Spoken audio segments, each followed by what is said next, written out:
ઠાકોર સમાજના 2000થી વધુ લોકોએ સાથે મળીને અમદાવાદના દાનવીર બાબાભાઈ ભરવાડની દીકરીના લગ્ન પ્રસંગે ઐતિહાસિક મામેરું ભર્યું.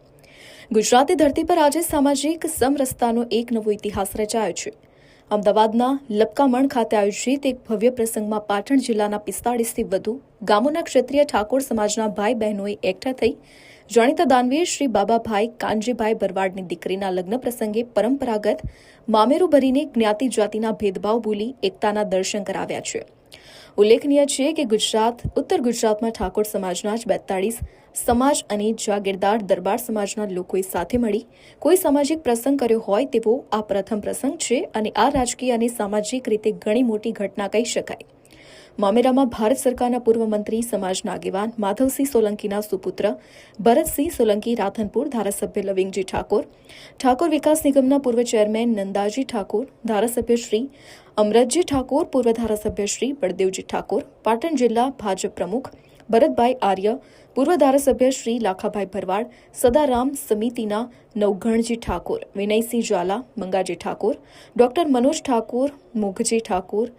વસંતજી વકીલ તથા સામાજિક અને રાજકીય અગ્રણી પ્રસંગમાં ઉપસ્થિત રહ્યા હતા અને સામાજિક બંધારણ મુજબ મામેરું ભર્યું હતું. ઉત્તર ગુજરાતથી અમારા સદારામ સેવા સમિતિના નવઘણજી ઠાકોર, મંગાજી ઠાકોર ડેર, વિનયસિંહ ઝાલા સુણસર, ડોક્ટર સાહેબ અમારા મનોજભાઈ સાથે આખી ટીમ એમને આજે આ દીકરીના પ્રસંગમાં એમને મને રજૂઆત કરી કે ભાઈ બાવાભાઈ આજે ક્ષત્રિય સમાજ ઉત્તર ગુજરાત માટે તમે જે આટલું બધું અમારા માટે કર્યું છે તો આજે અમારે સમાજે તમારી દીકરી માટે મામેરું લઈને આવવું છે. ત્યારે મને એક દિલથી એવું થયું કે હું દાન તો દરેક જગ્યાએ આપું છું પણ આજે આ સમાજે મને એવડો મોટો બનાવી દીધો કે ભાઈ આજે હું એમનાથી ગદગદિત થઈ ગયો. આજે અમારા ચંદનજી હોય, બળદેવજી હોય,